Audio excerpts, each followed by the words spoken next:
I've been doing a lot of sketches recently as part of my Earth Sketch Challenge, and I thought to share a few more of them as I'm going. I would start a new series called 5-minute paints or 5-minute sketches or something. I haven't really come up with the title properly yet. Let me know in the comments if you have an idea for a title for the series. In each episode, I will be sharing some thoughts that I've had on a particular topic, whether that's colour, value, or there's so many different things that I could talk about. So in this first episode, I will be doing this painting and I will be talking about colour because it's a really nice tropical scene and I just had a lot of thoughts about colour as I was painting it. So hopefully you enjoy and I'll see you at the end.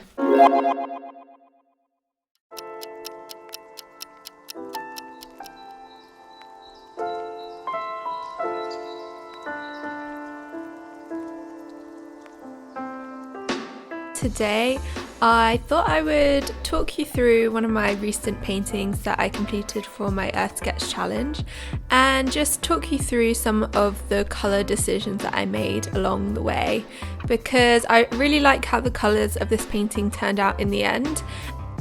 The first strategy that I was using is trying not to mix too much on my palette. So for most of this painting, as much as possible, I tried to mix on the page itself. And with watercolour, this really helps to avoid muddy colours and can help get some really crisp, clean colours. The maximum number of colours that I will mix on the palette is usually 2. So for example here, I'm using my turquoise blue shade and then Hansa yellow and mixing those together. So even though I am technically still mixing on the palette, I'm trying not to mix any more than 2. And you'll see that it creates quite a nice bright colour. So I've also tested out these colours together a lot, so I know that they mix well together, and so I felt confident mixing those 2 on the palette. But most of the time I really do try and just mix on the paper, especially when it comes to the first wash. The next thing I attempted to do with this painting is trying to get the values a little bit closer to the final values that I wanted to achieve, but doing that on the first wash. What this does is it allows you to have fewer layers of paint overall, because you're almost reaching that value a bit sooner in the painting, because I find when you start layering lots and lots of colours over each other, that's when you start to get that muddy look, and when your colours start to get a little bit less clean and clear. So I even started to use a bit more neutral tint than I usually would, which is a very, very dark value. It's probably the closest thing to black that I have on my palette, and I just wasn't afraid to use that on the first wash, because usually in previous paintings I have just gone very, very light on the first wash and I've had to build up that value later on in the painting. But when you do that, you do just end up adding lots and lots of colours over the top of each other, which never really looks great in watercolour. So another thing that I did in this painting to achieve colour harmony was to basically just try and limit my palette. So I'm using that same turquoise that I mixed for the green up in the trees. I'm using that turquoise here for the water as well.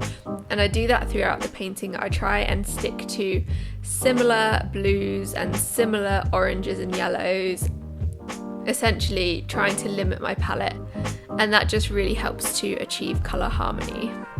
For example here again, I'm using the same mixture of Hansa yellow and the turquoise blue because I just wanted to create a bit of a link between the left hand side and the right hand side of the painting. Another thing I did, which I've been really enjoying doing recently, is just chucking in a bit of a random accent colour.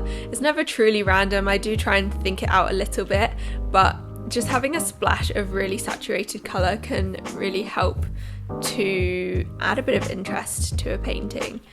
And since there was a lot of yellow in the trees, I decided to make this a purple, so I just threw in a bit of purple because purple and yellow obviously opposite each other on the colour wheel, so I thought I'd just throw it in as a bit of a contrast to all the yellowy greens that were going on.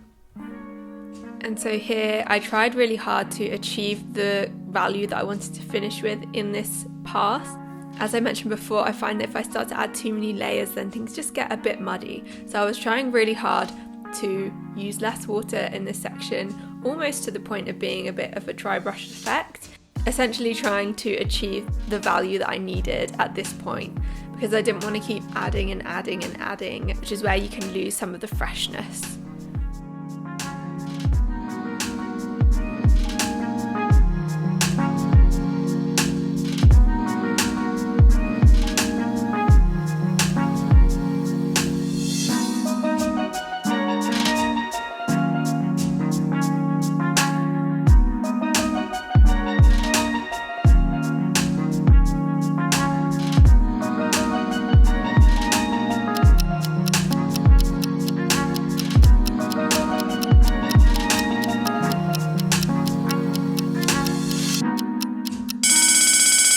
And here is the final painting. Hopefully that was interesting, and I kind of like the idea of keeping it down to 5 minutes because sometimes painting videos can get really long. So anyway, hopefully that was helpful.